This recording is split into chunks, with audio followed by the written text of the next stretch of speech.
배우신 여러분들을 환영합니다. 우리 인사할게요. 반갑습니다. 네, 오늘은 사도행전 9장입니다. 사도행전 9장.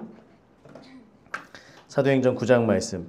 8장에서 이제 빌립이 어떻게 복음을 전했는지 많은 사람들이 또 흩어지게 됐고요. 그리고 나서 9장에서 빌립은 원래 집사였죠. 집사. 처음에는 헌금을 개수하고 또한 구제하는 일들, 그리고 나서 이제 여러 곳으로 사도들 외에 모든 각 지역으로 흩어지면서 교회를 개척하였고요. 그 안에서 목자의 역할을 감당을 하게 됩니다. 그러면서 그렇게 있다가 하나님께서 성령님께서 그를 에디오피아 내시에게, 광야로 가서 에디오피아 내시에게 복음을 전하게 하시고요. 그 다음에 하르파조가 일어나면서 아소도에 나타나서 여러 성을 다니면서 이제 일들을 하게 됩니다. 빌립은 처음에 본인의 부르심에 대해서 하나님께서 나를 어떻게 부르셨는지 잘 몰랐어요. 교회 가운데 세워지게 되고, 그리고 그 가운데 어떤 목자의 일들을 감당하다가 이것이 나중에는 하나님께서 복음 전하는 자로, 복음 전도자로 부르십니다. 예루살렘 교회에도요, 처음에는 사도들이 거기에 머물어서 말씀을 전하고 있다가 모든 성도들이 다 흩어지면서 사도들이 무엇을 하냐면 이제 흩어진 사람들이 각 지역에 가서 교회를 세우죠. 복음을 전하고 교회를 세우고, 그러다가 소식들이 들려오죠. 세례는, 물 세례는 받았지만 성령 세례는 아직 받지 못합니다 라고 하면 예루살렘 교회에 있는 사도들이 각 지역으로, 각 교회들에 가서 성령 세례를 베풀고 또 사람들을 치료하고, 그리고 거기에서 또 말씀을 강론하는 이런 사도적인 교회로 예루살렘 교회가 쓰임을 받게 됩니다. 자, 그 말씀에 이어서 이제 사울이 회개하는 내용, 우리가 너무나 잘 알고 있는 다메섹 도상에서 예수님을 만나고 회개하게 되는 이제 그 내용이 이제 오늘 말씀 가운데 나오게 되는데요. 이것 역시 하나님께서 사울을 어떻게 부르셨느냐. 우리가 사울은 이방인의 사도, 이방인의 전도자로서 하나님께서 부르셨다라고 하는 걸 알고 있지만, 그냥 이것이 하나님께서 사울을 어떻게 택하셨느냐, 이것을 넘어서서 우리가 이 하나님의 부르심 가운데 지금 어떻게 보면 굉장히 하나님께서 이 말씀들을 우리가 잘 이해될 수 있도록 하시는 것이, 우리가 에베소서의 말씀과 사도행전의 말씀을 같이 보게 하시면서 에베소서에서 우리 각 사람을 향한 여러 가지 부르심, 5가지 직임적 부르심에 대해서 말씀을 드렸었죠. 사도와 선지자와 복음 전하는 자와 목자와 교사로 우리를 부르신 그 부르심, 물론 이 5가지로만 규정할 수는 없습니다. 우리가 성격에 대해서도 딱 나는 16가지의 어떤 틀 안에 무조건 들어가야 돼, 이것은 아니에요. 하나님의 부르심은 그 외에도 어떤 부르심들이 있을 수 있지만 성경에서 이야기하고 있는 이러한 직임적인 부르심과 연관해서 사울을 어떻게 또한 부르셨는지, 또한 우리 개개인을, 그러니까 이 직임적인 부르심뿐만을 이야기하는 것이 아니라 각자의 삶 속에 어떤 부르심, 그래서 우리는 어떠한 부르심에 대한 응답이 있어야 되며 나를 어떻게 부르셨는지를 알고 그 부르심을 향한 걸음의 걸음을 걸어가기를 순종할 때에 하나님의 사도행전 1장 8절에 그 역사들이 이 땅 가운데 펼쳐져 나가게 되는 거예요. 자, 그래서 먼저 9장의 단락들을 한번 나눠보겠습니다. 9장 1절에서 9절까지 말씀, 1절부터 9절, 10절에서 네모로 쳐주세요. 10절에서 19절, 그리고 19절 이제 중반까지입니다. 음식을 먹으며 강건하여지니라, 거기까지 하시면 돼요. 알아서 거기까지 하셨죠? 자, 그리고 이제 그 중간부터 사울이부터 19절 중반부터 22절까지, 그리고 23에서 25절, 26절에서 30절, 그리고 31절은 빨간색으로 네모 박스 쳐주세요. 31절 빨간 네모, 그리고 32절부터 끝절 43절까지. 자, 그러면 사도행전 9장에서 가장 중심이 되는 구절은 몇 절일까요? 31절이겠죠. 아유, 이제 너무 잘하시네요. 31절. 31절을 한번 읽어볼까요? 아직 네모 다 안 치셨죠? 다 치셨어요? 정말 빨라지셨습니다. 자, 그럼 31절 한번 읽어보겠습니다. 시작.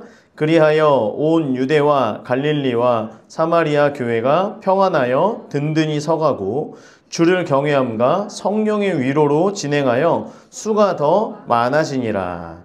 자, 31절의 말씀의 설명을 먼저 드리면 31절을 먼저 한번 밑줄을 그어 볼까요? 자, 31절 유대 파란색 장소 갈릴리 사마리아 유대와 갈릴리와 사마리아 교회가 평안하여 든든히 서가고 노란색 평안하여 든든히 서가고 수가 더 많아지니라 맨 끝에 수가 더 많아지니라까지 노란색. 자, 교회가 또한 지역이 평안하여서 든든히 서가고 수가 많아지게 된 이유에 대해서 이야기합니다. 자, 1번 빨간색으로 밑줄 치세요. 주를 경외함 앞에다가 1 동그라미 그리고 2번 성령의 위로로 진행 2 동그라미 그리고 성령의 위로라고 하는 그 밑에 칸이 있는데요. 그 공간에다가 충고, 조언 이렇게 적어주세요. 충고, 조언 그리고 진행하여에다가 걸어가다라고 하는 뜻이 있습니다. 걸어감. 자, 그러면 다시요. 유대와 갈릴리와 사마리아 교회 그 모든 지역들이 평안하여서 든든히 서가고 수가 더 많아지는 이유의 첫 번째가 뭐예요? 주를 경외하는 거예요. 그렇죠? 자, 주를 경외한다라고 하는 건 하나님을 두려워할 줄 아는 거예요. 즉, 하나님을 두려워하는 마음으로 하나님의 말씀에 순종하는 겁니다. 순종. 자, 옆에 빈칸에다가 적어주세요. 1번 주를 경외함 이렇게 옆으로 화살표를 해주시고요. 순종 적어주세요. 순종. 주를 경외함 가운데 순종하는 거예요. 그리고 성령의 위로로 진행하다라고 하는 건 뭐냐면 성령께서 충고해 주시는 대로 성령께서 조언해 주시는 대로 어떻게 하는 거예요? 걸어가는 거죠. 성령님께서 말씀하시는 대로 걸어가는 거예요. 자, 첫 번째 하나님 말씀 가운데 순종함과 두 번째 성령께서 말씀하시는 그 말씀대로 걸어감을 인하여서 교회와 온 지역들이 평안하며 든든하게 서가고 수가 더 많아지게 되는 것입니다. 이게 바로 유대와 갈릴리와 사마리아의 전도의 결론이에요. 다시 1절로 이게 이제 오늘 배울 핵심의 구절입니다. 이것을 가지고 사울은 어떻게 했는지 또 뒤에 보면 이것에 대한 그 역사들 이것이 어떻게 이루어져 어떻게 펼쳐져 가는지 이제 그것이 나오게 되는데요. 먼저 1절부터 보겠습니다. 사울이 주의 제자들에 대하여 여전히 위협과 살기가 등등하여 노란색 여전히 위협과 살기가 등등하여 자 등등하다라고 하는 거는 그 씩씩거리는 거예요. 짐승이 그 멧돼지나 이런 거 만나요. 여러분 만나본 적 없으시죠? 멧돼지를 딱 만나면 멧돼지가 이렇게 싸우기 전에 살기를 내뿜는 그 씩씩거림. 우리가 그 소리만 들어도 알잖아요. 아, 얘가 지금 나를 공격하겠구나. 이걸 아는 것처럼 사울이 위협과 살기가 등등해요. 짐승이 콧김을 내뿜는 것처럼. 그래서 어떻게 하냐면 대제사장에게 갑니다. 녹색. 대제사장에게 가요. 자, 왜 대제사장에게 갔느냐? 2절. 다메섹 여러 회당. 자, 지금 사람들이요. 많은 그리스도인들이 흩어졌어요. 여러 곳으로 흩어졌어요. 유대인들은 한 10명 정도만 모여도 회당을 짓습니다. 그리고 거기에서 성경을 배우고 함께 모여서 전도를 하는 거예요.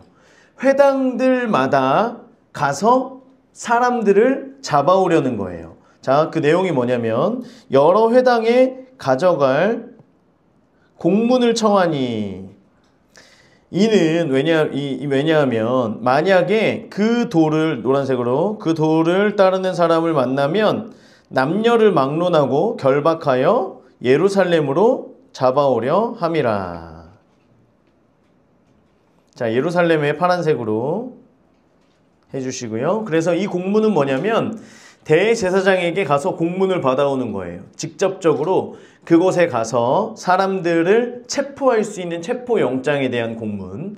그리고 또 하나는 그 다메섹 지역에 회당들이 많이 있고 유대인들이 엄청 많이 있잖아요. 그런데 이 사람들이 그리스도인들은 이제 사울이 잡으러 왔다라고 하면 피해서 도망가거나 어디 숨거나 이렇게 가정교회들이 이루고 있기 때문에 어딘지 모르잖아요. 그런데 주변에 살고 있는 많은 유대인들은 알겠죠. 옆집에 누가 갑자기 예수님을 믿더니 변화돼서 자기에게 복음을 전했어. 난 받아들이지 않았는데. 그러면 이 유대인들에게 가서 공문을 보여주면서 대제사장의 공문입니다 라고 하면 그 유대인들이 숨은 곳을 알려주겠죠.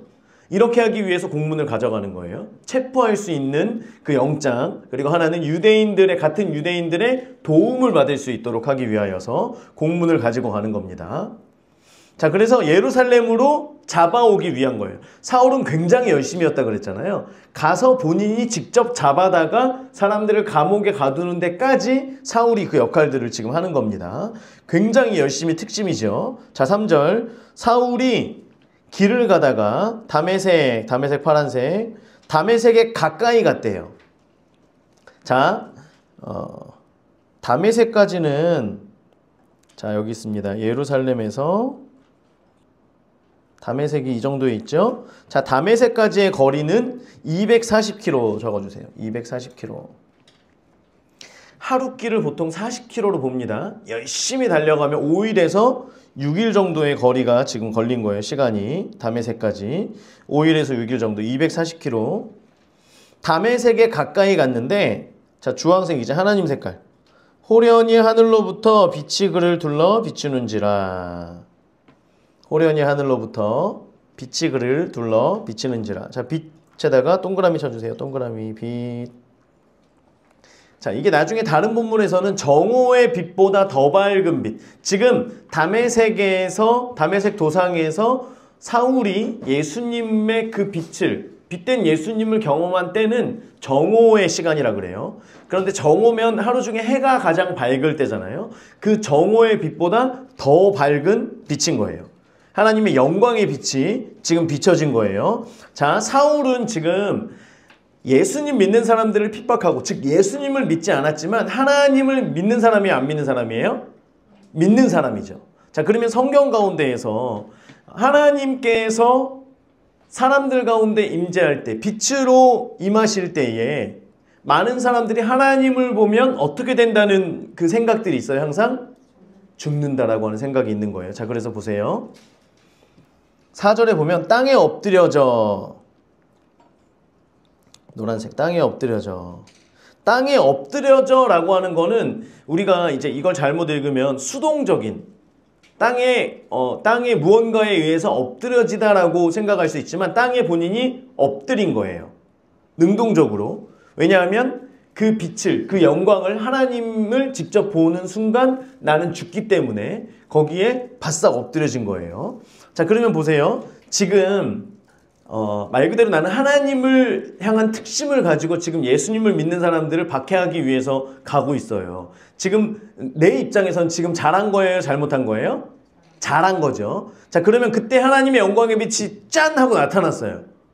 그러면 사울은 어떤 기대가 있겠어요? 하나님께서 나를 칭찬하시겠구나. 이런 기대가 있는 거예요. 그리고 마치 그동안 하나님을 만난 사람들과 같이 일단 바닥에 엎드려서 주님의 음성을 듣기를 기다리는 거예요. 자, 보세요. 그래서 들음에 이제 그래서 듣는 거예요. 하나님 말씀하세요 하고 엎드려서 귀를 기울이는 거예요. 들음에 소리가 있어 이르시되 사울아 사울아. 이제 하나님께서 말씀하시는 거죠. 나에게 말씀하시겠구나 라고 하는데 띠용 무슨 소리를 하십니까? 내가 어찌하여 나를 박해하느냐. 지금 완전히 한 대 맞은 거예요.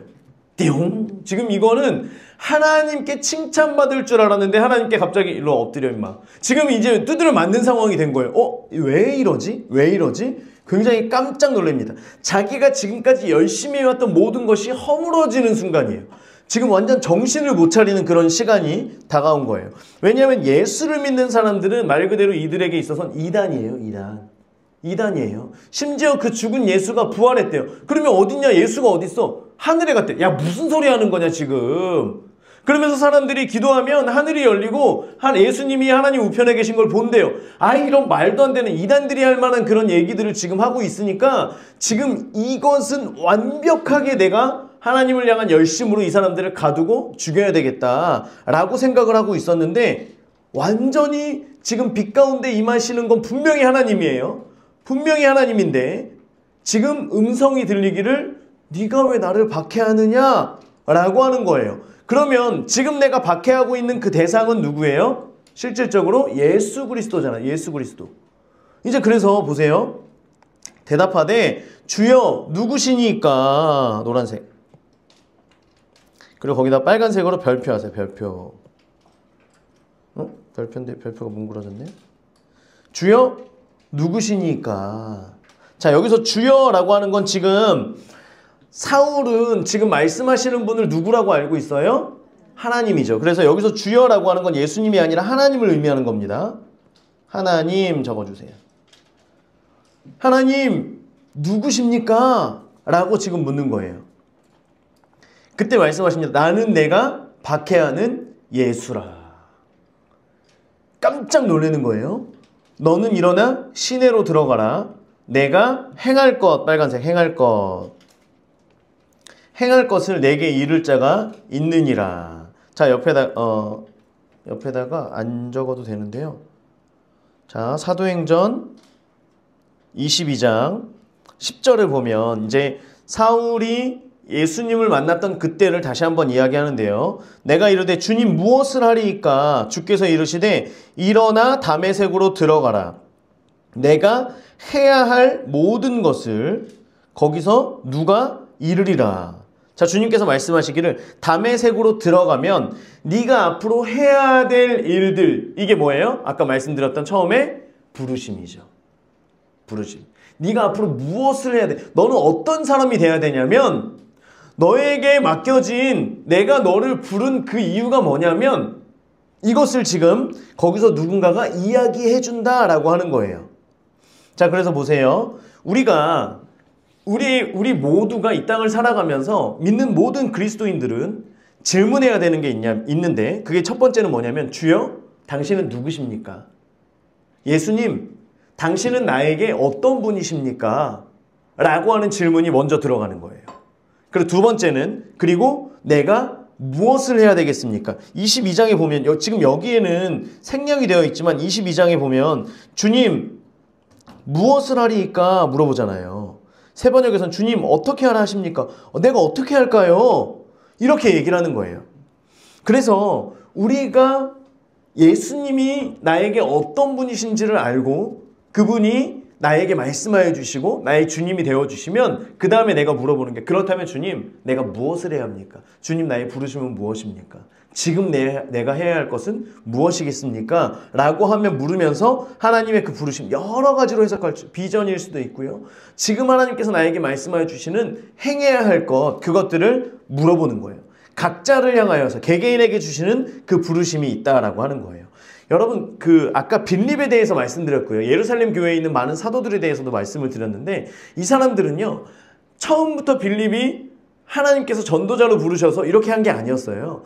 본인들이 하나님 앞에 말씀에 순종하면서 계속해서 하나님을 구하니까 하나님께서 그를 전도자의 그 부르심의 길로 인도하시는 걸 알고 나는 전도자였구나. 예루살렘 교회에서 사도들이 사도적인 역할들을 감당케 하시는 것을 보면서 예루살렘 교회가 사도적인 교회로 변화되어지는 거예요. 그런데 여러분 바울은요 굉장히 똑똑했어요. 그래서 예수님을 만나는 순간 그러면 내가 무엇을 해야 되겠습니까?를 먼저 물었던 사람이에요. 그래서 자신의 부르심을 위하여서 자신이 무엇을 해야 되는지를 명확하게 묻고 그 부르심을 향하여 열심히 달려갔던 사람이 바울이었다라고 하는 것입니다. 자, 그런데 7절을 보면 같이 가던 사람들은 그래서 옆에다가 좀 적어두시면 좋을 것 같아요. 우리의 질문 첫 번째 뭐라 그랬어요? 주여 누구십니까? 주여 내가 무엇을 하리이까? 자, 이 질문이 날마다 우리가 주님 앞에 나아가서 계속 우리를 향하신 하나님의 뜻을 발견하고 나에게 어떤 분이신지를 계속 깨닫고 그럴 때에 우리가 하나님께서 주시는 그 음성에 귀를 기울이고 순종할 수가 있게 되는 거죠. 자, 6절 7절 같이 가던 사람들, 옆에 사람들 녹색 사람들은 소리만 듣고 아무도 보지 못하여 말을 못하고 서 있더라. 사람들은 소리만 듣고 아무도 보지 못하여 말을 못하고 있었대요. 자, 그런데 우리가 이 구절만 볼 때 사람들은 소리만 들었다라고 하는 건 바울과 주님이 대화하는 그 소리를 들은 것으로 이해할 수 있는데, 자, 사도행전 22장 9절 말씀을 보겠습니다. 자, 나와 함께 있는 사람들이 빛은 보면서도 나에게 말씀하시는 이의 소리는 듣지 못하더라. 지금 뭔가 말이 다르죠? 거꾸로 된 것 같죠? 자, 보세요. 그럼 이 표현이 뭐냐면, 자, 사람들은요, 빛은 봤어요. 빛은 봤어요. 그런데 그 빛을 보고 소리는 지금 예수님과 바울이 대화하는 소리는 듣지 못한 거예요. 그럼 무슨 소리를 들었느냐? 마치 빛이 쫙 비칠 때 이 머리가 우리 영화나 이런 거 보면 찡 하면서 울리는 소리라든지 뭔가 대화하는 것 같지만 잘 어떤 멀리서 대화하는 것처럼 뭔가를 얘기하는 것 같지만 잘 이게 들려지지 않고 마치 같은 공간에 있지만 다른 공간에 있는 것처럼 모든 사람들은 대화의 소리는 듣지 못하고 그냥 다른 소리만 듣는 거예요. 빛 가운데에서 들려지는 어떤 다른 소리들만 들리는 거예요. 자, 그리고 나서 사람들은 빛을 보았어요. 자, 그런데 보세요. 다시 7절을 보면 사람들이 본 것은 빛, 그리고 그냥 표현을 하자면 윙 하는 어떤 다른 소리, 말이 아니라 언어의 소리가 아니라 다른 소리를 들은 거예요. 자, 그리고 나서 7절에 이제 보면 소리만 듣고 이제 윙 하는 소리를 들었어요. 아무도 보지 못하였대요. 아무도 보지 못하였. 이건 뭐냐면 바울은 지금 말씀하는 일을 본 거예요, 못 본 거예요? 봤다는 거죠. 사람들은 빛 가운데 아무것도 보지 못하고 그냥 윙 하는 소리만 듣고 바울은 말씀하시는 이의 형상을, 그 모습을 본 거예요. 사람들은 보지 못하고, 그리고 그 음성을 들은 거죠. 상황이 이해가 되시죠? 그래서 바울은 이때 예수님을 직접적으로 본 거예요. 바울에게는 처음에는 빛으로, 그리고 그 가운데 예수님의 형상과 그리고 그분의 음성을 직접적으로 들은 거예요. 이게 사람들과 바울의 차이죠. 자, 8절. 사울이 땅에서 일어나 눈은 떴으나, 여러분 바울과 사울을 같은 사람입니다. 네, 그러니까 헷갈리지 마세요. 목사님 왜 자꾸 바울 얘기했다 사울 얘기했다가 두 사람 얘기를 자꾸 섞어서 하세요. 이게 아니라 잘 이해하시면 돼요. 자, 8절. 사울이 땅에서 일어나 눈은 떴으나 아무것도 보지 못하고, 눈은 떴는데 안 보이는 거예요. 눈이 가려진 거예요. 아무것도 보지 못하고 사람의 손에 끌려 어디로 가요? 다메섹으로 가게 됩니다. 그가 눈을 보지 못하게 된 것은 다메섹에 거의 가까이 와서 한 5일쯤 와서 다메섹에 가까이 이르렀고, 그리고 나서 주님께서 말씀하신 게 너는 시내로 가라는 거예요. 지금 뭔가 일을 하기 위해서 다메섹에 가는데 눈이 멀면 다메섹에 가서 자기가 하려고 했던 일들, 사람들을 잡아서 가두는, 예루살렘으로 끌고 오는 일을 할 수 있어요, 없어요? 없어요. 같이 갔던 사람들은 만류하겠죠. 다시 돌아가서 예루살렘에서 눈을 회복하자라고 이야기할 수 있지만, 왜냐하면 그 음성을 듣지 못했기 때문에. 하지만 바울은 그 음성을 명확하게 들었기 때문에 아니에요, 지금 다메섹 시내로 가야 됩니다 라고 하면서 지금 가고 있는 거예요. 자, 그리고 나서 사흘 동안 보지 못하고, 노란색, 보지 못하고 먹지도 마시지도 아니하니라. 자, 사흘은 4일이 아니죠. 3일입니다. 자, 보지 못했어요. 이건 수동태입니다. 수동태. 보지 못한 건 수동태예요. 그런데 먹지도 마시지도 않은 건 주님께서 눈을 멀게 했기 때문에 먹고 마시지 못한 거예요? 아니에요. 누가 스스로 한 거예요? 바울이 스스로 먹지도 마시지도 않은 거예요. 이건 능동태입니다. 능동태. 자, 그래서 먹지도, 우리가 이제 금식을 합니다 라고 이야기할 때 보통 금식할 때 한 3일 정도 이제 금식하잖아요. 3일 정도 금식을 하게 되면 싸가지고 가는 단 하나가 뭐예요? 물은 가지고 가죠. 그리고 물만 마셔야 되기 때문에 좀 좋은 물 마셔보자. 그래서 생수도 약간 저는 약간 좀 맛있는 생수 싸가지고 가면 뭐죠? 음식을 안 먹으면 더 후각과 미각이 더 민감해지거든요. 맛있는 물을 마시면 얘가 진짜 맛있는 물이었구나. 이제 이걸 알게 되는데, 그래서 물은 마셔요. 그런데 3일 동안 아예 먹는 것뿐만 아니라 마시지도 않아요. 이거는 바울의 절박함을 이야기합니다. 절박함. 자, 바울은 알았어요. 아까 처음 예수님을 보았을 때 예수님께 물었잖아요. 주님, 내가 무엇을 해야 됩니까? 라고 물었을 때 예수님이 대답 바로 해주세요? 안 해주세요? 안 해주셨어요. 너의 부르심이 뭐다? 라고 안 알려주셨어요. 그냥 너는 가면 거기에서 누군가가 너에게 알게 할 것이다 라고 해서 갔는데, 지금 바울은 그 부르심을 빨리 알아야 돼요. 왜냐하면 내가 지금 그렇게 열심을 향해 달려왔던 게 완전히 잘못됐다라는 걸 알았기 때문에, 그러면 내가 이제 무엇을 해야 됩니까가 바울에게는 굉장히 절박함으로 있었던 거예요. 그래서 그 절박함 가운데 있었어요. 하나님이 생각해보세요. 예수님을 박해하고 하나님을 박해했어요. 그리고 심지어 나는 사람들을 죽이는 일에까지 최전방에서 제일 앞장서서 행했던 사람이에요. 그렇다면 이전에 구약에서와 같다면 이런 죄를 저질렀으면 하나님께서 바로 죽이셨겠죠. 하나님께서 나를 죽이지 않고 살려두신 이유가 뭘까? 분명히 내가 행할 일이 있을 것인데, 분명히 이유가 있을 것인데 그게 뭘까라고 하면서 하나님 나의 부르심을 알게 해주십시오. 바울은 계속해서 그것을 하나님께 간구했어요. 며칠 동안? 3일 동안 먹지도 마시지도 않고 그것을 간구합니다. 자, 그때에 10절부터 응답 적어주세요. 응답. 자, 9절에 대한 응답이 이제 10절에 나타나게 되는 거죠. 자, 그때는 뭐예요? 지금 사흘 동안 바울이 먹지도 마시지도 않고 기도하고 있는 이제 그때에 다메섹에 아나니아 녹색, 아나니아의 이름의 뜻은 여호와는 은혜로우시다 라고 하는 뜻이에요. 그냥 알고만 계세요. 자, 아나니아라는 제자가 있더니 주께서 환상 중에 불러 이르시되. 자, 환상 가운데 말씀하시는 거예요. 아나니아야 하시거늘 대답하되 주여 내가 여기 있나이다 말씀하십시오 라고 하는 거죠. 주께서 이르시되 일어나 직가. 자, 직가는 뭐냐면 고든 길, 그냥 그대로예요. 직가, 고든 길. 어떤 그 장소를 얘기하는 게 아니라 고든 길. 이때에는 지금도 마찬가지지만 고든 길이 많지 않습니다. 그 고든 길로 가라 하면 직가로 가라 그러면 어딘지 딱 아는 거예요.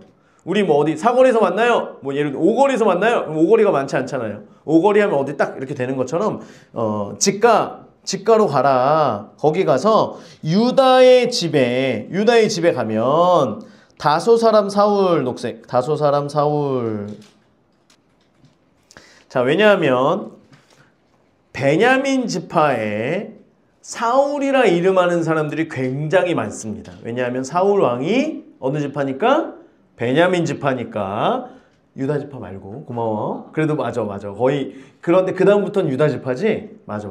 잘 알고 있는 거야. 베냐민 지파. 그런데 사울은 베냐민 지파였기 때문에 사람들의 이름 가운데 사울이 굉장히 많았어요.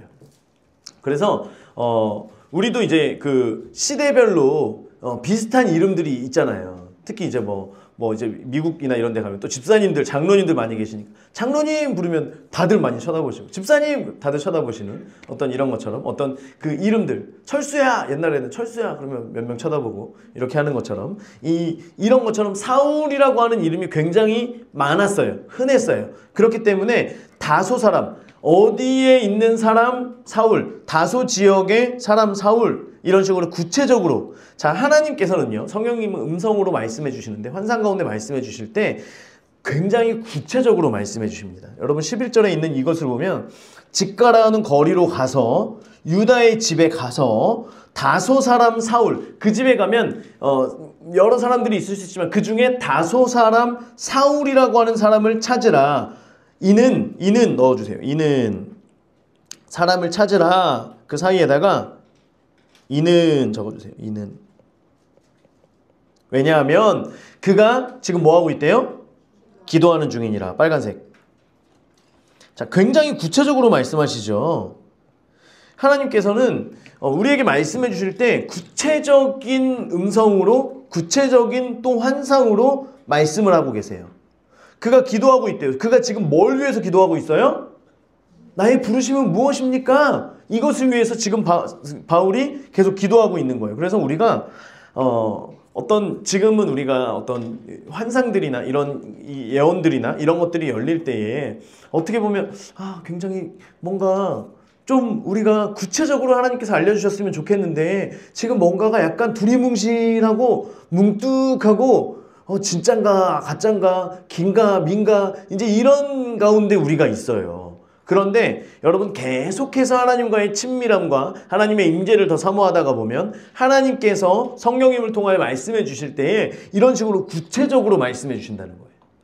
나중에 우리가 전도를 어디로 하러 갈 때도 이런 전도의 훈련들을 통해서 갈 때 어디에 가서 어떤 사람을 몇 살 정도 되는 누구를 만나는데 그가 지금 어떤 상황이다 라고 하는 것들까지도, 그래서 가서 기도해서 만나고 이렇게 하다 보면 그에게 있는 아픔이나 몸의 육신의 아픔이나 아니면 지금 해결돼야 될 문제들이나 염려나 어려움들이나 이런 것들을 구체적으로 알려주셔서 그들과의 영혼을 구원하기 위한, 하나님이 예비하신 영혼들을 구원하기 위하여서 우리에게도 구체적으로 말씀하신다 안 하신다? 하신다. 우리가 이것을 간구해야 될 줄 믿습니다. 그냥 두리뭉실해서 가가지고 그 길에서 저기 누가 기도하고 있는데 가서 만나봐. 이게 아니라 구체적으로, 굉장히 구체적으로 말씀하세요. 그러면서 뭐라고 말씀하시냐면 보세요. 이제 그가 기도하고 있는데 12절에 보면 그가 노란색으로 아나니아라 하는 사람이 들어와서 자기에게 안수하여 다시 보게 하는 것을 보았대요. 자, 지금 아나니아가 환상 중에 성령님의 그런 음성들을 듣고요. 이제 그렇게 있을 때에 바울은 그 기도하는 가운데에 그도 같은 환상을 본 거죠. 아나니아라 하는 사람이 들어와서 본인에게 안수하여서 다시 보게 하는 것을 이미 보았대요. 이미 기도하는 중에 네가 가서 안수해서 보게 하는 것을 지금 봤다는 거예요. 굉장히 구체적으로 말씀하시죠. 자, 그러니까 13절 보세요. 자, 그러면 이제 이렇게 말씀해 주셨으면 이게 그냥 너는 가서 이렇게 해라, 두리뭉실하지 않고 굉장히 구체적으로 말씀하셨고 이미 그도 봤다. 가면 네가 딱 가자마자 바울이 아나니아라고 하는 사람의 이름을 듣자마자 바울은 알까요? 모를까요? 알겠죠. 그러니까 가서 네가 굳이 저 바울이시죠? 제가 사실 음성을 듣고 왔는데 이렇게 말하지 않아도 아나니아라고 하는 그 말만 들어도 바울은 저에게 안수해 주세요. 제가 당신이 안수하면 눈을 뜰 것입니다 라고 하는 걸 이미 알고 있다는 거예요. 자, 그러면 가면 되죠. 걱정하지 않아도 되는 거예요. 자, 그런데 아나니아가 어떻게 하냐면 대답하되 주여 이 사람에 대하여 내가 빨간색 여러 사람에 대하여 들은즉 여러 사람에 대하여 듣사온즉 그리고 노란색으로 예루살렘에서 주의 성도에게 적지 않은 해를 끼쳤다 하더이다. 자, 사람들을 통하여 들은 정보를 얘기하는 겁니다. 그리고 또 정보를 또 들은 게 뭐냐면 여기서도 주의 이름을 부르는 모든 사람을 결박할 권한을 대제사장들에게 받았나이다. 지금 하나님께서 음성을 통하여 말씀해 주시는데 아나니아는 이미 정보가 있었어요. 세상에서 들려오는 많은 사람들의 정보가 있었어요. 그는 주님께서 그렇게 말씀하셔도 그는 이러이러한 사람입니다 라고 하면서 자신의 들은 것과 자신이 음성을 지금 환상 가운데 그 들은 것과 보게 된 것과 알려주신 것과 사람들을 통하여 들은 정보와 지금 충돌이 일어나는 거죠. 이해가 되세요? 이 들은 정보가 없었다라고 한다면 아나니아에게 말씀하시면 그가 누군지 모르기 때문에 그냥 가서 전했겠죠. 하나님께서 택하신 어떤 사람인가 보다 라고 하면서 그에게 갔겠지만 이미 사울에 대해서 이야기들을 들은 거예요. 그렇기 때문에 지금 그냥 가기에는 들은 정보가 많아요, 적어요? 많아요. 그래서 지금 가는데 굉장히 어려움이 있는 거예요. 여러분, 우리가 신앙생활을 하다가 특별히 성령께서 우리 가운데 역사해 주시는 많은 일들 속에 우리가 들어온 정보들 때문에, 들은 이야기들 때문에 그래서 막히는 것들이 굉장히 많다라고 하는 거예요. 특별히 우리가 예수의 이름으로 우리가 우리의 질병이나 이런 것들을 위해서 기도할 때 이것이 예수의 이름 가운데 낫게 되는, 예수의 이름의 그 능력으로 낫게 될 것인데, 의사 선생님들이 얘기해요. 이거는 당뇨는 평생 동안 약을 먹어야 됩니다. 당뇨는 여러분의 친구가 돼야 됩니다. 그냥 평생 동반자로 삼으세요. 아내와 결혼한 것처럼 당신의 동반자로 또 담으시고 죽을 때까지 갖고 가는 겁니다. 이렇게 의사 선생님들이 얘기를 해요. 그러면 거짓된 맹세와 우리가 결탁되어지는 거예요. 아, 이제 나는 당뇨와 평생 가는 거구나. 아토피도 마찬가지죠. 비염도 마찬가지입니다. 암 이런 것도 마찬가지죠. 굉장히 많은 것들이 현대의학에서는 해결될 수 없으니, 우울증이나 어떤 이런 것들도 마찬가지예요. 지금은 그냥 이게 나중에 좋아질 수는, 약을 계속 먹다 보면 좋아질 수는 있지만 완전히 낫는 것은 어려울 수 있습니다. 이렇게 이야기를 하면 우리는 그대로 붙들고 가는 거예요. 아, 나는 그렇게 평생 살아야 되는구나 라고 하며 붙들고 가고, 나에게 박힌 그 정보의 생각들이 하나님의 역사를 막는 일들이 있을까요, 없을까요? 굉장히 많다는 거예요. 굉장히 많아요. 그래서 여러분, 저희가 이제 하늘이가 아토피가 굉장히 많았었거든요. 그런데 이제 우리는, 어른들은 아토피는 그냥 오랫동안 그렇게 할 수밖에 없는 건가 보다, 이렇게 우리는 알고 있지만 하늘이는 그거에 대해서 알아요, 몰라요? 몰라요. 기도하면 나을 거야 라고 하면 하늘이는 기도하면 낫나 보다 라고 하면서 저기 있구나. 하늘이의 믿음과 이 어른들이 선포하는 이것과 함께 반응을 해서 아토피가 나아요, 안 나아요? 낫는 거예요. 낫는 거예요. 하늘의 아토피가 굉장히 많이 나았습니다. 그치, 하늘아? 거의 다 나았지. 그래서 지금은 이제 이런 흉터의 모양들만 남아있어요. 왜냐면 너무 긁었거든요. 정말 여기가 그 나무 껍데기 같이 돼가지고요. 목이랑 이런 데가 나무 껍데기처럼 돼서 여기를 피가 너무 많이 나와서 그 이불들이, 피가 흥건한 이불들이 굉장히 많이 있어요. 그런데 하도 긁어가지고 이제는 그 딱지들이, 상처들만 이렇게 그 모양들만 이렇게 남아있는 게 있는데, 그것도 우리는 지금 없애자고, 깨끗하게 해달라고 기도하자고 이렇게 하고 있는 거예요. 이게 우리가 정보가 없으면 없을수록 사실은 굉장히 하나님의 성령의 그 역사하심이 굉장히 우리 가운데 많이 나타나는데, 많은 사람들이 이걸 붙들고 있는 거예요. 그래도 내가 기도도 하지만 약도 먹어야지. 계속 이런 생각들을 합니다. 여러분, 저희가요, 아이들이 알러지가 올라올 때 약도 먹으면서 기도해야 되겠다라고 마음을 먹었었는데, 그린이가 약이 너무 쓰니까 뱉어버린 거예요. 약을 먹자마자 그냥 막 뱉어버린 거예요. 본인은 이게 올라오고 있는데 뱉어버렸어요. 그러면 어떻게 해야 돼요? 얘를 어떻게 할 거예요? 병원에 데리고 가도 어차피 약은 못 먹는 아이예요. 링거를 맞을 거 어떻게 할 거예요? 기도하면 되잖아요. 그래서 한 명은, 하늘이는 똑같이 알러지가 올랐는데 하늘이는 약을 먹었어요. 부모의 믿음 없음에 약을 먹고, 물론 기도도 하려고 했지만 약을 먹으면서 기도해야지 생각을 하고 약을 먹였어요. 그린이는 약을 못 먹었어요. 얘는 기도를 하는 거예요. 누가 이 알러지가 막 피부로 올라오거든요. 누가 더 병이 빨리 나았을까요? 둘이 똑같이 낫는 거예요. 둘이 똑같이. 그러면서 정말 믿음이 부족했구나. 계속해서 우리는 예배 시간에 선포하고 이렇게 하면서도 막 올라오니까. 그런데 어쩔 때는요, 약을 먹어도 알러지가 안 들어가는 때가 있어요. 소울아, 그지? 약을 먹어도 알러지가 안 들어가요. 얼마 전에는 약이 없어서 기도를 했는데 알러지는 오히려 들어가고, 약을 먹었는데도 다음날 눈이 퉁퉁 부어가지고 학교에 갔던 적이 있고. 그치, 소울아? 완전히 반대의 상황이었던 거예요. 우리가 계속해서 세상의 정보를 우리가 그대로 받아들일 필요가 없어요. 성경에서 말하고 있는 것을 믿으면서 그대로 믿음으로 선포하면서 기도할 때에 그 질병들이 떠나가게 되는 줄 믿습니다. 하나님의 그 역사들이 나타나는 거예요. 아나니아가 이게 충돌이 되어지는 거예요. 자, 그러니까 보세요. 15절. 주께서 이르시되 가라. 빨간색 동그라미. 지금 이제 한 번 더 말하면 혼날 것 같은 거예요. 자, 가라. 그리고 이 사이에다가 왜냐하면 적어주세요. 왜냐하면, 사실 친절하게 말씀해 주시는 거죠. 이 사람은 내 이름을 이방인과 임금들과 이스라엘 자손들에게 전하기 위하여 택한 나의 그릇이라.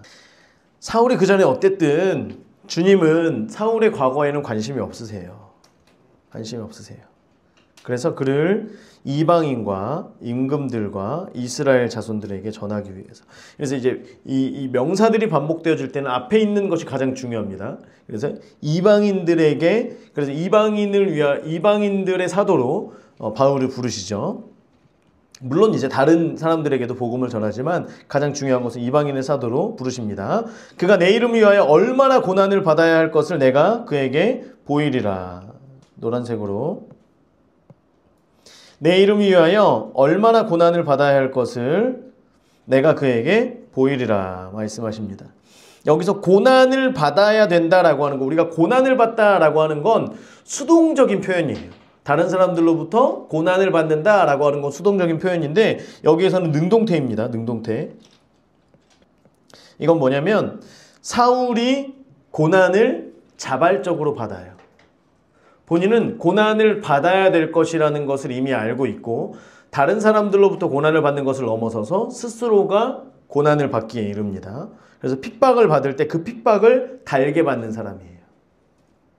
자, 그래서 아나니아의 눈에는 바울이 해를 끼치는 자로 보였지만 예수님의 눈에는 그가 변화되고 어떤 사람이 될 것인가가 주님의 눈에 보였다라고 하는 것이죠. 주님께서 우리를 그런 눈으로 보고 계신다라고 하는 거예요. 이전에 내가 어떠했든지 이제 우리가 주님을 만나고 주님의 그 부르심을 알게 된다면 우리가 어떤 사람이 되어질지를 주님께서는 우리의 그런 모습들을 보고 계신다라고 하는 것입니다. 이 말이 아나니아의 생각을 바꿉니다. 그래서 아나니아가 떠나 그 집에 들어가서 그에게 안수하여. 노란색. 아나니아의 태도가 완전히 바뀌어집니다. 그러면서 어떻게 얘기하냐면 형제 사울아. 아나니아가 180도 달라졌죠. 우리 아나니아가 달라졌어요. 완전히 바뀝니다. 완전히. 자, 그래서 이것은 지금 아나니아가 행한 그 순종은 뭐냐면 아까 31절 우리가 전체적으로 하는 건 주를 경외함. 주를 경외함으로 순종하고요. 그래서 성령께서 말씀하시는 대로 성령께서 조언해 주시는 충고해 주시는 대로 걸어가는 거예요. 아나니아가. 그 가운데 하나님의 역사가 있습니다. 자, 봅니다. 그리고 내가 오는 길에서 계속 이어서 하는 거예요. 주 곧 내가 오는 길에서 나타나셨던 예수께서 나를 보내어 너로 다시 보게 하시고. 노란색. 다시 보게 하시고. 다시 보게 하시고 성령으로 충만하게 하신다. 그래서 아나니아가 사울에게 안수합니다. 안수. 그래서 여러분 안수라고 하는 건 목회자만의 전유물이 아니에요. 목회자만의 전유물이 아니에요. 서로가 서로를 향하여서 안수하며 성령께서 행하시는 일들을 하게 하는 거고요. 그렇게 할 때에 18절 즉시 사울의 눈에서 비늘이 벗겨지고 비늘 같은 것이 벗어져서 다시 보게 된지라. 사울이 안수를 받습니다. 그렇죠? 그리고 눈을 떠요. 눈 떠짐. 옆에 적어주시면 돼요. 그리고 나서 한 게 뭐예요? 세례를 받습니다. 그리고 나서 한 게 뭐예요? 음식을 먹습니다. 다시 보게 된지라 일어나 세례를 받고 음식을 먹음에. 노란색으로. 자, 여러분 3일 동안 먹지 않았어요. 기도만 했어요. 마시지도 않았어요. 눈이 떠졌어요. 그러면 뭐 하겠어요? 물이라도 마시겠죠. 물이라도. 그런데 그 부르심을 들은 사울은 지금 뭐가 더 중요하냐면 그 부르심을 향해 달려갈 준비가 더 중요한 거예요. 그래서 바로 세례를 받습니다. 내가 어떤 사람인지를 먼저 알게 되고요. 그리고 나서 음식을 먹으면서 이제 내가 달려가야 될 그 일을 위하여 몸을 강건하게 합니다. 여러분 부르심을 알고 달려갈 줄 아는 은혜가 우리 가운데 있게 되길 축원합니다. 우리가 무엇을 먼저 행해야 할지 무엇을 나중에 행해야 할지 또한 어떤 것을 우선순위를 두고 그 삶의 우선순위를 행해야 할지를 먼저 깨달을 수 있게 되길 바랍니다. 자, 19절 중반부터 22절까지죠. 사울이 다메섹에 있는 제자들과 함께 며칠 있을 때 다메섹에 있는 제자들 녹색. 자, 다메섹에 있는 제자들과 같이 교제를 하는 거예요. 교제. 자, 어떤 교제를 하냐면 지금 사울은 예수님을 만났지만 예수님이 어떤 분이신지 그리고 그분의 지상명령이 무엇인지, 그리고 왜 우리가 성령을 받아야 되는지, 성령을 받을 때도 어떤 일들이 있는지, 지금까지 어떻게 우리가 이곳에까지 와서 다메섹까지 와서 이런 일들을 복음 전하고 회당에서 복음 전하고 이런 일들을 하게 되었는지, 이런 이야기들을 같이 들었겠죠. 며칠 동안 이것들을 배웁니다. 듣는 거예요. 자, 그리고 나서 20절 옆에다가 사울의 특별함 적어주세요. 사울의 특별함. 바울이 특별함, 사울의 특별함 아무튼 적어주세요. 사울의 특별함. 그게 뭐냐면 즉시로 어디에 갔어요? 각 회당에 갑니다. 약 20-30개의 회당이 그곳에 있었다 그래요.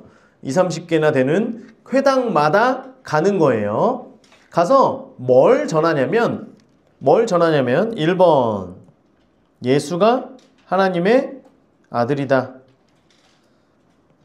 1번 동그라미 예수가 하나님의 아들이심. 자, 그리고 2번은 뭐냐면 22절로 갑니다. 22절 예수는 그리스도다.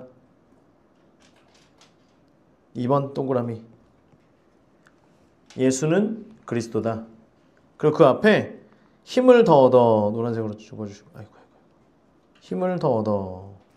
자, 보세요. 먼저 예수가 하나님의 아들입니다 라고 하는 것, 예수님이 곧 하나님이십니다 라고 하는 것과 두 번째 예수는 그리스도다. 예수님은 기름 부음 받은 자다. 예수님은 사명자다. 어떤 사명자나 죄의 문제 해결을 위하여서 이 땅 가운데 오시고 우리의 모든 문제를 해결하신 분이시다 라고 하는 걸 전한 거예요. 우리의 모든 문제는 죄로부터 비롯된 문제죠. 우리 삶에 있는 모든 문제, 육신의 연약함이나 어떤 여러 가지 그 모든 문제들은 죄로부터 시작된 것이고 그런 어떤 영이 해결돼야지만 이런 문제들이 해결될 수가 있기 때문에 예수님은 그 모든 것을 해결하기 위하여서 그 모든 죄의 문제를 해결하기 위하여 이 땅에 오신 분이시다 라고 하는 걸 전하는 거예요. 자, 그런데 예수가 하나님의 아들이시다 라고 하는 것을 전하니까 21절에 듣는 사람들이 어땠대요? 다 놀랐대요. 헐이죠, 헐. 저는 헐이라는 표현을 잘 쓰지 않습니다. 그런데 이때는 헐이에요, 헐. 이 사람은 예루살렘에서 이 이름을 부르는 사람을 멸하려던 자가 아니냐. 여기 온 것도 그들을 결박하여서 대제사장에게 끌어가고자 함이 아니냐. 그 사람이 지금 뭐하고 있는 거예요? 예수님이 하나님의 아들이야 라고 전하고 있는 거예요. 도대체 무슨 일이 있었던 거냐. 헐 이러는 거예요. 자, 그리고 나서 사울은 힘을 더 얻었대요.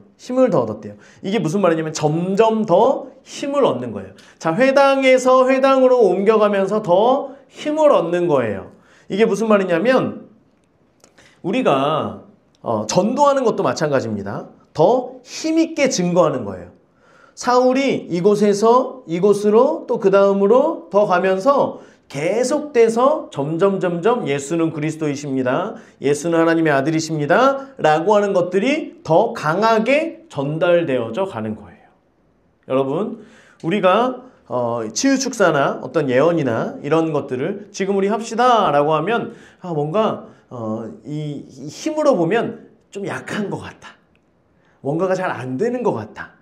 그런데 이것을 계속해서 하면 할수록 더 힘이 있게 될까요? 없게 될까요? 힘이 더 있게 되는 거예요. 우리가 목양교회 팀이 와가지고 보니까 와 하잖아요.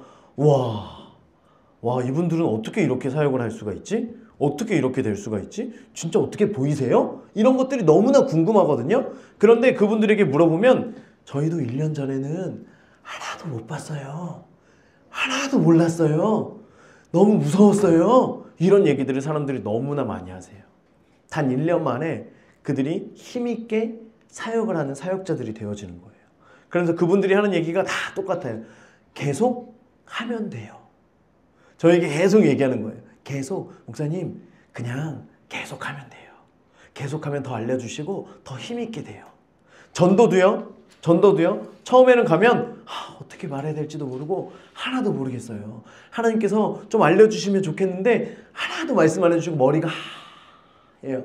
아무 말도 못하다가 사람들은 바쁘게 가거든요. 그때 빨리 해서 어떤 문제가 있으시네요. 어디가 아프시다고 하나님께서 말씀하세요. 이런 걸 빨리 하나님께서 알려주셔야 되는데 머리가 하얗고 저 사람은 쫙 가고 있어요.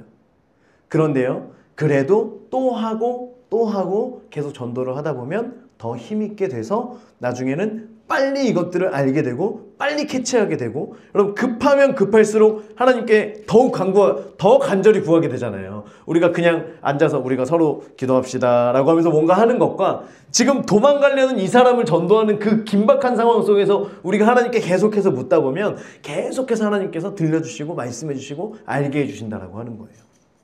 그래서 우리가 사울이 계속 회당을 가면 갈수록 더 힘이 더 주어지게 되는 거예요. 그 복음이 더 힘있게 전달되게 되는 거예요. 우리도 멈추지 않고 이제 시작되고 이제 열려지기를 시작하는 거잖아요. 처음부터 많은 것을 원하는 그것보다도 계속 임재를 사모하면서 계속해서 하나님께 물으며 나아갈 때 우리 가운데 보여주시고 알게 해주시고 병이 낫게 해주시고 깨닫게 해주시고 계속해서 하나님의 이러한 역사들, 이런 것들을 우리 가운데 더 힘있게 부어주시는 줄 믿습니다. 우리가 이것을 더 사모하면서 나아가야 되는 거예요. 그래서 계속하면 된다 안 된다? 된다. 자, 23절 여러 날이 지나매. 자, 여기는 여러 날이 지나매 많은 날이라고 적어주세요. 같은 말이긴 한데요. 여러 날 위에다가 많은 날, 그러면서 옆에다가 갈라디아서 1장 15절에서 18절, 갈라디아서 1장 15절에서 18절. 자, 그게 뭐냐? 뿅, 여기 있습니다. 자, 그러나 내 어머니의 태로부터 나를 택정하시고 그의 은혜로 나를 부르신 이가 그의 아들을 이방에 전하기 위하여 그를 내 속에 나타내시기를 기뻐하셨을 때에 내가 곧 혈육과 의논하지 아니하고 또 나보다 먼저 사도된 자들을 만나려고 예루살렘으로 가지 아니하고, 곧 가족들과 예수님을 만났을 때 가족들과 의논하지 않았어요. 그리고 보통 예수님을 만났으면 예수님의 제자들이 있는 그곳에 가서 뭔가를, 내가 예수님을 만났습니다 라고 하면서 뭔가를 해야 될 텐데 예루살렘에 가지 아니하고 어디로 갔대요? 아라비아로 갔어요. 그리고 다시 다메섹으로 돌아갔노라. 그런데 그 시간이 얼마였대요? 18절에 3년 만에 게바는 누구예요? 베드로를 방문하려고 예루살렘으로 가는데, 자, 예루살렘에서 다메섹으로 갔다가 여차저차해서 다시 예루살렘으로 가기까지의 기간이 3년이 걸렸다는 거예요. 자, 그러면 예수님을 만나고 3년 동안 아라비아 광야에서 뭐 했느냐? 이것은 기록되어 있진 않습니다. 그런데 바울은 본인이 그것을 예수님을 만나고 자기의 부르심을 알자마자 지금 이 다메섹에서 예수를 그리스도다라고 전함과 동시에, 그리고 나서 3년 동안 아라비아는 아라비아 광야를 얘기하는 거예요. 광야. 그래서 개인적으로 3년간 숨은 삶의 시간을 보냅니다. 바로 사역하는 것이 아니라 3년간 주님의 뜻을 묻고 나를 향한 그 부르심과, 그리고 말씀 가운데 예수님이 말씀 가운데 직접적으로 나타나셨던 그 말씀들, 메시아를 향한 말씀들, 이런 것들을 계속해서 연구하고 기도하고 어떤 훈련의 시간들을 가진 거예요. 그리고 나서 3년 뒤에 예루살렘으로 가게 되는데요. 이 예루살렘으로 가기 바로 이전의 시간에 대한 기록이 23절에서 25절입니다. 자, 여러 날이 지나매 많은 시간이 지난 거예요. 그리고 다메섹으로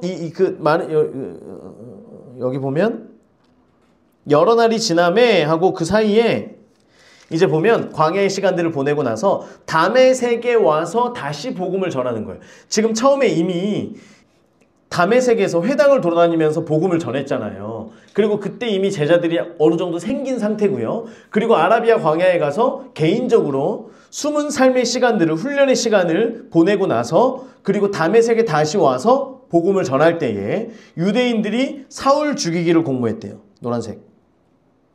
유대인들이 사울 죽이기를 공모하더니 그 계교가 사울에게 알려지니라.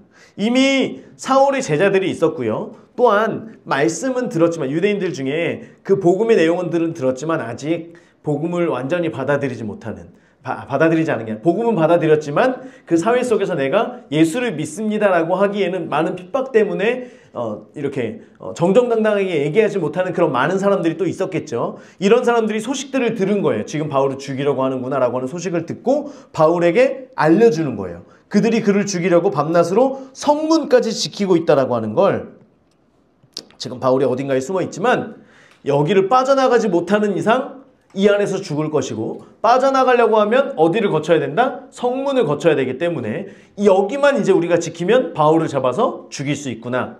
이제 오랜 시간들을 통해서 바울 때문에 복음이 계속 확장되어져 가는 거예요. 그러니까 바울을 지금 죽여야 되는 거예요. 다메섹에 있는 유대인들은. 자, 그러고 나니까 그의 제자들이 이제 그 바울의 제자들이 이미 생겼던 거죠. 바울의 제자들, 그의 제자들이 녹색. 어떻게 하냐면 밤에 사울을 광주리에 담아 성벽에서 달아내리니라. 우리가 여리고성 전투 때 기생 라합의 집에서 성벽으로 이제 이렇게 하는 것처럼 이런 성벽이 있었죠. 거기로 사울을 광주리에 그 바구니 같은 데서 담아가지고 이렇게 해가지고 줄로 달아서 내린 거예요. 자, 여러분 복음이라고 하는 게 정확한 복음이 애매한 복음 말고요. 애매한 복음과 세상의 말들과 어떤 이런 거를 성경을 인용해서 뭔가를 섞어가지고 우리가 이 땅에서 복 받는 거 어떤 이런 거 많은 것들 물론 복 받는 거에 대해서 부정하는 게 아니에요. 하나님의 복이 우리 가운데 성령께서 우리의 영과 혼과 육까지 이런 복이 우리 가운데 임하게 될 줄 믿습니다. 그런데 이건 아무 상관없이 예수님 믿으면 복 받습니다. 예수님 믿으면 복 받습니다. 이것은 사실 우리의 영을 성령께서 주장하시고 성령 충만한 가운데에 하나님의 부르심을 따라 행하여지는 여러 가지 세상에서의 복들이 있는 건데 이건 다 생략하고 예수님을 믿으면 복 받습니다. 이렇게 하니까 세상에서 자꾸만 희석된 복음을 이야기해요.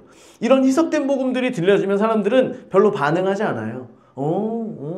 마치 종교의 어떤 하나처럼 그래 다른 것도 믿으면 복 받지. 예수도 믿으면 복 받는구나 라고 하는 것처럼. 그런데 그게 아니라 정확한 복음. 예수님이 하나님의 아들, 유일한 하나님이시고 그분은 우리의 죄를 대신하여서 죽으시고 우리의 죄의 문제를 해결하신 분이십니다라고 하는 명확한 복음들이 전하여지면 반응은 두 가지입니다. 이것을 받아들이거나 아니면 완전히 속에서 이 뭔가가 구역질이 날 것처럼 이것을 내치게 되는 그런 상황이 있는 거예요. 중간은 있어요, 없어요?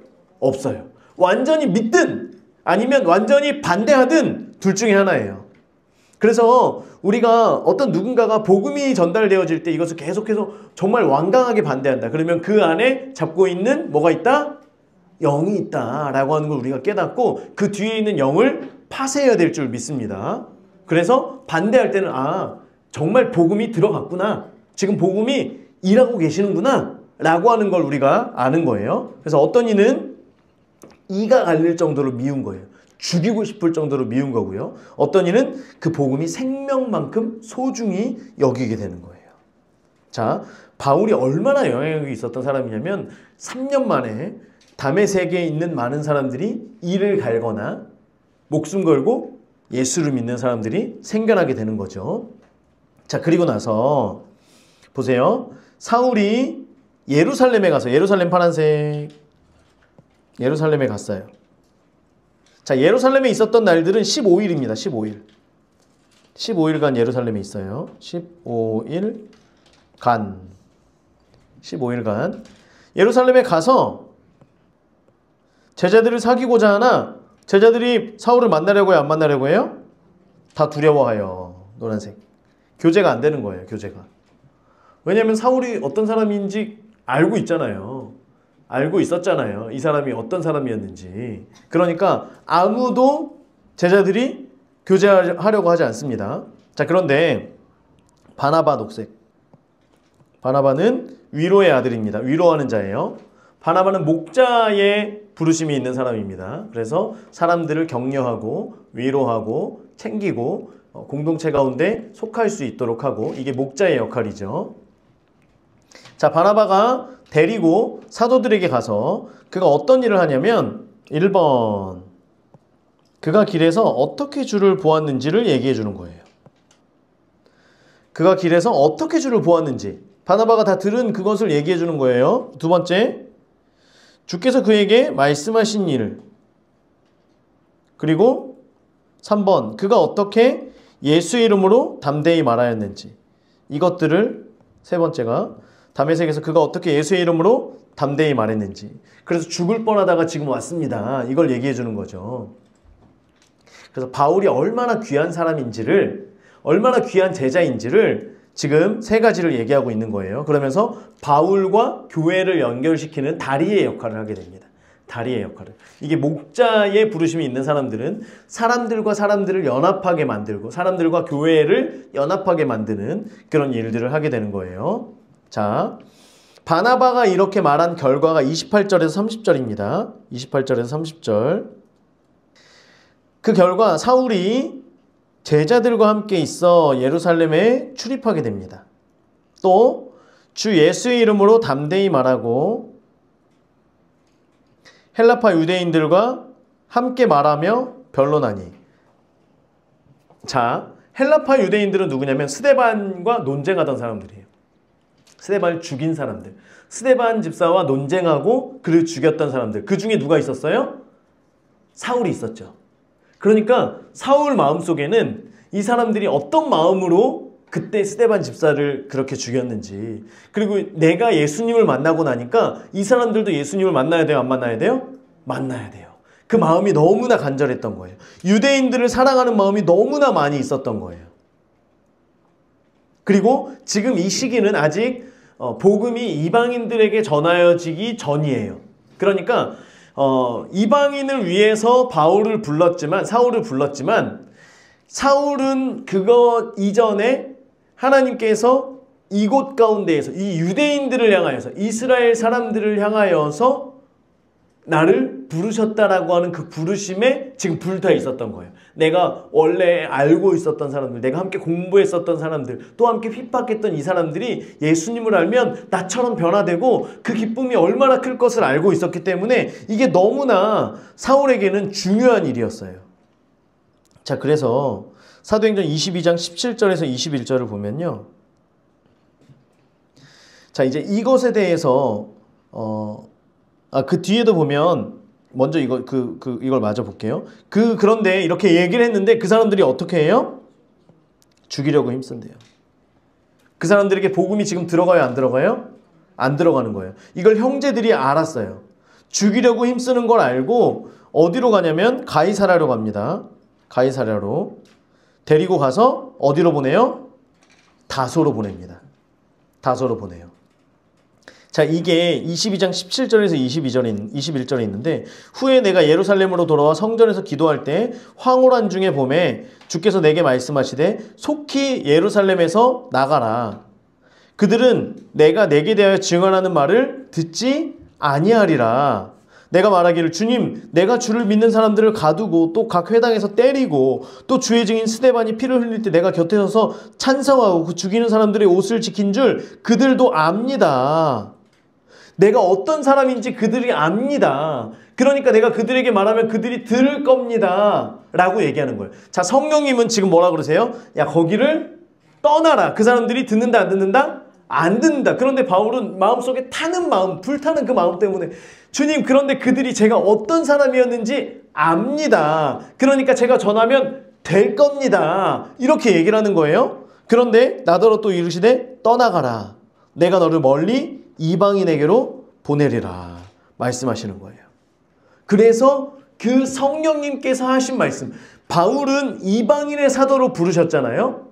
그렇기 때문에 지금 여기에서 헬라파 유대인들이 이 말을 들었을 때 바울이 어떤 사람이었는지 알아요. 그런데 복음이 들어가요, 안 들어가요? 안 들어가요. 그런데 안 들어갔던 이유가 뭐냐면 바울은 누구를 위한 부르심이에요? 이방인들을 위한 부르심이었기 때문에, 자, 그래서 그들에게 복음이 들어가지 않고 성령께서 인도하시는 대로 아무리 그가 유대인을 향한 애틋한 마음이 있었을지라도 지금 유대인을 향한 복음은 베드로와 이제 다른 많은 사람들을 통하여서 유대인들은 복음을 전할 것이고, 지금 바울은 이방인들을 향하여서 가라 라고 하면서 성령이 그의 걸음을 인도해 가십니다. 너의 부르심은 그게 아니다. 이방인을 향한 전도다 라고 하면서 보내시는 거예요. 자, 그래서 31절 그리하여 성령, 주를 경외함과 거기에 말씀의 순종함과 성령께서 충고하시는 대로 그렇게 가는 거예요. 결국에는 사울도 자기의 생각도 있었고 자기의 열정도 있었지만 결국에는 성령이 인도하시는 걸음대로 순종하면서 걸어가게 되어지는 거죠.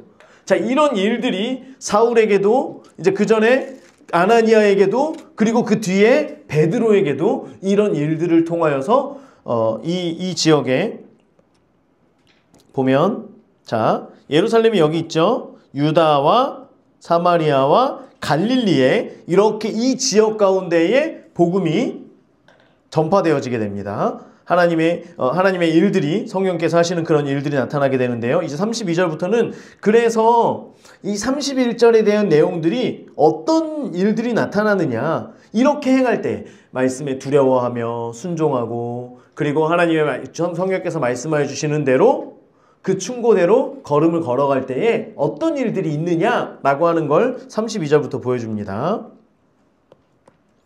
자 32절부터 그때 베드로가 사방으로 두루다니다가 노란색 사방으로 두루다니다가 룻다에 사는 성도에게도 내려갔더니 룻다 파란색 룻다에 사는 성도들에게도 내려갔더니 거기서 애니아라 하는 남자예요. 남자 여자 이름 같은데 남자입니다. 애니아라는 사람을 만남에 그는 중풍병으로 침상 위에 누운 지 8해라. 베드로가 이르되 애니아야 예수 그리스도께서 너를 낫게 하시니 어떻게 하래요? 일어나 내 자리를 정돈하라.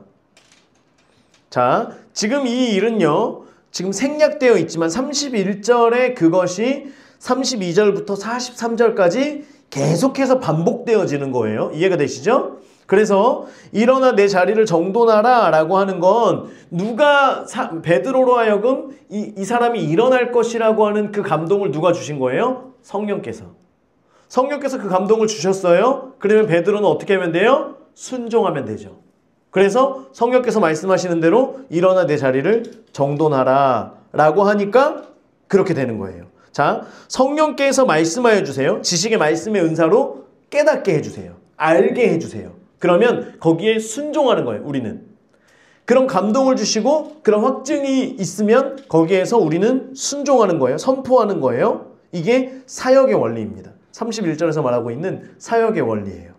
자, 그래서 정돈하는데 곧 일어나니 35절 룻다와 사론은 여기에요. 샤론의 꽃 예수. 이 지역이 샤론 평야 지대를 얘기하는 겁니다. 샤론 지역을 얘기하는 거예요. 자, 그래서 룻다와 샤론에 사는 사람들, 이 사람들이 어떻게 돼요? 주께로 돌아오니라. 자, 이게 사역에 이루어지는 일들입니다. 성령께 순종하여서 그대로 선포하고 말씀하시는 대로 걸음을 걸어갈 때에 사람들이 예수를 믿게 되는 거예요. 그런 역사들이 나타나고 예수를 믿게 되는 거예요. 자, 그리고 그 다음 사건입니다. 그 다음 사건. 그러니까 이제 그를 보고 주께로 돌아오니라 이게 결론 부분인 거죠. 결론. 그렇게 행할 때, 그렇게 순종하면서 이렇게 할 때에 결론적으로 어떻게 됩니까? 사람들이 주께로 돌아옵니다. 라고 하는 거죠. 자, 그리고 나서 요빠 파란색. 요빠에 누가 있냐면 다비다라는 여제자가 있었대요. 번역하면 도르가래요. 도르가. 헬라식 이름입니다. 다비다는 아람식 이름이고요. 히브리식 이름이고 도르가. 자, 그가 어떤 일을 했어요? 선행과 구제하는 일이 심히 많더니 엄청 열심히 선행하고 구제를 했어요. 그가 병들어 죽었대요. 아마 학자들은 과로사라고 이야기를 합니다. 이 사람이 가지고 있는 그 열심을 가지고 사람들을 계속해서 선행을 하고 구제를 했어요. 보세요. 병들어 죽음에 시체를 씻어 다락에 누이니 룻다가 요빠에서 가까운지라. 보세요. 요빠 여기 있죠. 룻다랑 요빠랑 가까워요. 자, 제자들이 이미 흩어진 사람들을 통하여서 복음이 전파되었고 그곳에 교회가 세워지고 그리고 많은 제자들이 이미 생겨난 거죠. 그래서 제자들이 베드로가 왔다는 소식을 들은 거예요. 지금 베드로 사도가 근처에 있다는 얘기를 들은 거예요. 그래서 두 사람을 보내서 지체 말고 와달라고 간청을 합니다. 간청하여. 베드로가 일어나 그들과 함께 가서 이르매 그들이 데리고 다락방에 올라가니 모든 과부가 베드로 곁에 서서 우는 거예요. 모든 사람들이 우는 거예요. 그리고 도르가가 그들과 함께 있을 때 지은 속옷과 겉옷을 다 보여주는 거예요. 이 사람들이 이제 상상을 해보는 겁니다. 사람들이 와가지고 다 울면서 베드로 사도님 지금 이 도르가가 행했던 일들이 어떤 거 저희가 입은 옷도 다 그겁니다. 심지어 본인들의 속옷까지도 지금 속옷을 집에서 가지고 왔겠어요? 아니에요. 지금 보세요 하면서 꺼내주는 것까지도 하는 거예요. 내가 입은 속옷까지도 지금 다 만들어준 겁니다 라고 하면서 얼마나 급박한 마음으로 이 여인들이 자신들의 속옷을 보일 정도라면, 이게 입었던 거든 집에서 가지고 온 거든 뭐든 간에 본인들의 속옷까지도 저희가 이 도르가가 다 만들어준 겁니다 라고 하면서 보여줄 정도면 지금 이 간절함이 얼마나 간절했냐는 거예요. 얼마나 간절했냐는 거예요. 자, 그러니까 베드로가 사람을 다 보내고 무릎을 꿇고 기도하고 성령님의 음성을 듣는 거죠. 성령님께서 말씀해 주시기를 계속해서 간절히 기도하는 거예요. 그리고 나서 성령님께서 그 성령님의 충고를 듣고 나서 돌이켜 시체를 향하여 이르되 뭐라 그래요? 다비다야 일어나라. 예수님의 방법과 같은 거죠. 나사로야 일어나라. 말씀하시는 것처럼 다비다야 일어나라 하니까 그가 눈을 떠 베드로를 보고 일어나 앉은지라. 베드로가 손을 내밀어 일으키고 성도들과 과부들을 불러들여 그가 살아난 것을 보이니 온 요파 사람이 알고 많은 사람이 주를 믿더라. 이게 뭐예요? 결론이죠. 결론. 똑같은 과정이죠. 성령님께서 말씀하시면 그 말씀대로 순종하고 그 충고대로 걸어가서 그대로 선포했더니 많은 사람들이 주를 믿더라. 이게 또 결론입니다. 31절 말씀에 대한 결론들이 지금 계속해서 나오는 거예요. 베드로가 요바에 여러 날 있어 시몬이라는 무두장이의 집에서 머무니라까지. 무두장이는 뭐냐면 가죽장사를 얘기합니다. 가죽장사. 그 집에 머물러요. 베드로가. 왜 머물렀을까요? 기다리는 거예요. 성령님의 그 다음 말씀이, 그 다음에 어디로 가라고 하시는지, 그 다음에 뭘 하라고 하시는지 이것을 물으며 그 집에서 기다리고 있는 거예요. 다음 사역을 위하여서 어디로 보내시겠습니까? 어떻게 일을 맡기시겠습니까? 이걸 묻기 위하여서 그 집에 머물게 되는 겁니다. 그 집이 뭐 너무 좋아서 대접이 아주 그냥 너무 좋아가지고 여기서 좀 쉬려고 이런 게 아니라 성령님께 물으며 기다리는 시간이에요. 그 다음 말씀해 주실 때까지. 그리고 나서 이제 이방인을 향하여서 어떤 일들이, 성령께서 어떤 일들을 행하시는지 저희가 다음 시간에 함께 보도록 하겠습니다. 그래서 우리가 먼저는 주님을 향하여서 주님 나에게 어떤 분이십니까?